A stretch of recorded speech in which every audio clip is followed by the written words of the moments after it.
Here's more wrestling news for May 10th, 2022. And your headlines for this afternoon include WWE possibly makes major rule change for Money in the Bank, Impact Wrestling tried desperate tactic to boost low ticket sales for TV taping, Samoa Joe hints at revisiting rivalries with CM Punk and Bryan Danielson, Samoa Joe recalls nearly missing ROH Supercard of Honor, WWE fans have fun comparing Veer Mahaan's latest victim to Wardlow, State files paperwork to revoke Tammy Lynn Sytch's bond, Pat Buck reveals why he left WWE for AEW, former ROH TV champ Rhett Titus involved in car wreck, Tony Khan says AEW is the #1 promotion in the UK, Nash Carter's first post-WWE NXT booking announced, and more. We are kicking off today with Money in the Bank, which is always one of WWE's most exciting nights of the year. With the two titular ladder matches, the Money in the Bank event adds some unpredictability and excitement to WWE, but that doesn't seem to be the case this year.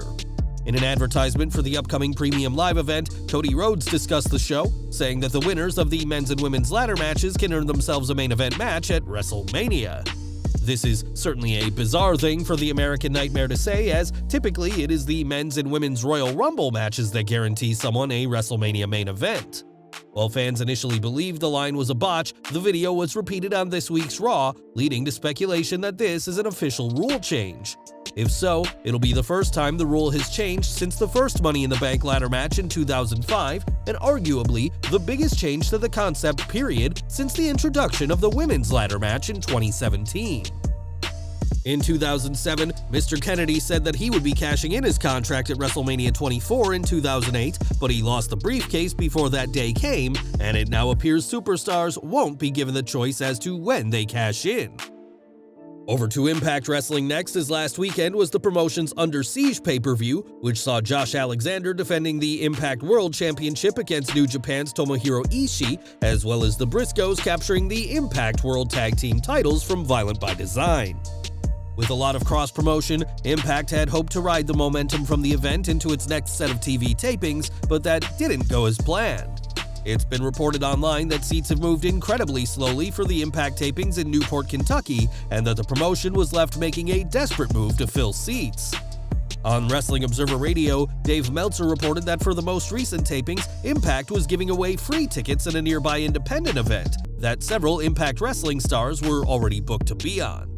Meltzer explained that despite a world title match between Josh Alexander and Eric Young and a women's King of the Mountain match, that wasn't enough to sell seats. Impact has been producing solid content, but the lack of exposure against WWE and AEW has hurt them greatly, forcing the company to make moves like this just to seem more popular. Last month at Ring of Honor Supercard of Honor 15, Samoa Joe made his return to the company, mere months after being released from WWE for the second time. As part of ROH early in his career, Joe had some excellent matches, with two of his biggest opponents being CM Punk and Bryan Danielson. Speaking this week on the AEW Unrestricted podcast, Joe spoke about the two and said that he has things to settle with the Chicago-made AEW star. As for Danielson, Joe said that he'd love to work with him again, saying that anytime I step in the ring with him, we get down. It wasn't too long ago that it appeared that all three men would never wrestle again, as Punk had a 7-year retirement, Bryan was retired from 2016 to 2018, and Joe spent over a year out with a concussion. Now all three men are wrestling again, and all are part of AEW, meaning that Tony Khan could easily give his Ring of Honor some added oomph by booking these three against each other.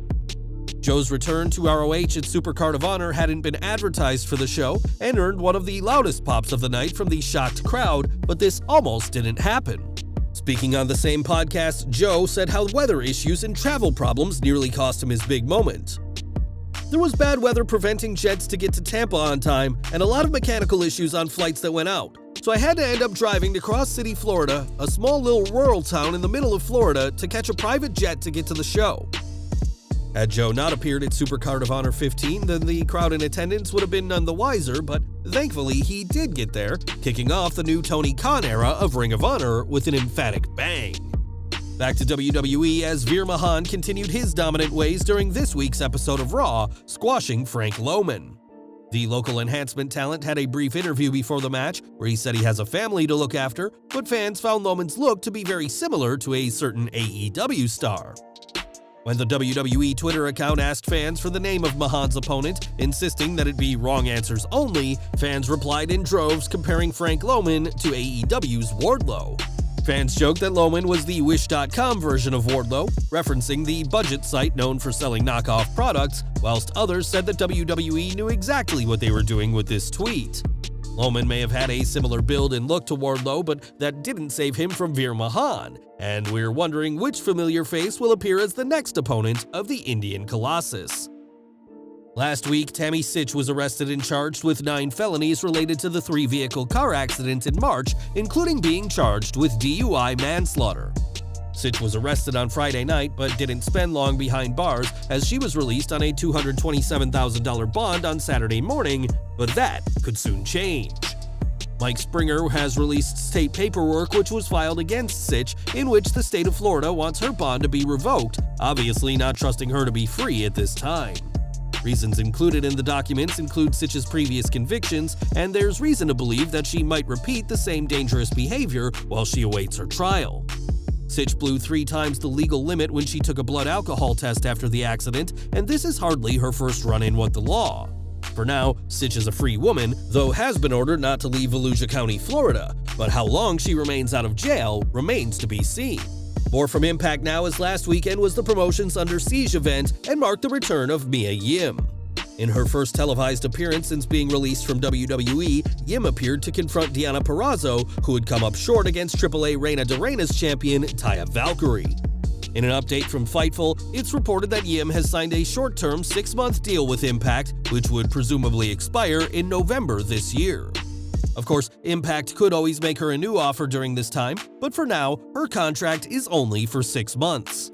A former Impact Knockouts champion from her days competing as Jade, Mia Yim has certainly proven herself both in and out of the company, but it remains to be seen just how long she'll be with the company.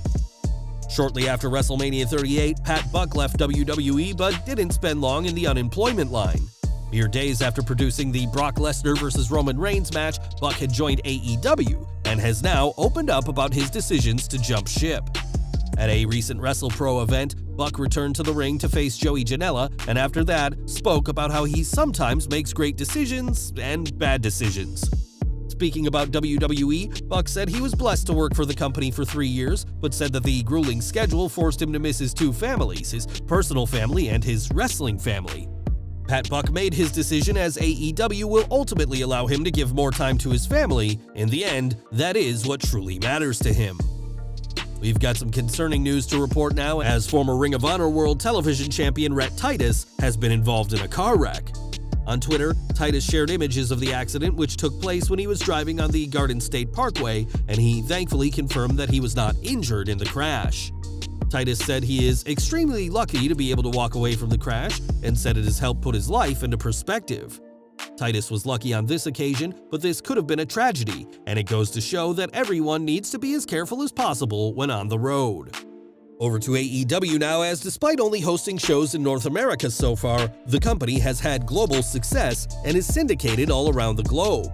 One country with a massively passionate wrestling fan base is the UK, and while Tony Khan's promotion is yet to cross the pond, the AEW president is pleased of the response they've gotten overseas. Appearing on the Swerve City podcast, Khan discussed the United Kingdom and made some pretty bold claims about AEW's presence over there. There are parts of the world where we are number 1, which is amazing, like the United Kingdom. Khan didn't provide any evidence as to why AEW is the number 1 wrestling promotion in the United Kingdom, which is also home to countless loyal WWE fans. In the past, Khan has said he hopes to one day tour the UK, but that has been impossible for the past couple of years. But according to Khan, not having shows over there hasn't stopped AEW from becoming the number 1 promotion. And we're ending today with Nash Carter, and it was only a few weeks ago that the company released him after accusations of abuse were leveled against the MSK star. At first, WWE did not find the claims credible, but after an image was shared of Carter parodying Adolf Hitler, the company decided it'd be better to cut ties with the controversial star. Now Carter has got his first post-WWE match confirmed, as he'll be competing at the Deliver Us event from Circle 6 in No Peace Underground on May 21st in Orlando, Florida. Carter, who has remained silent on social media since his release, was cut just days after MSK won the NXT Tag Team titles, And now, going by Zachary Wentz, the former superstar will have to start his journey all over again. Well guys, that's our news for today. Please share your comments below. Also hit the like button, subscribe to our channel, and hit the bell icon to receive all notifications. And as always, thanks for watching.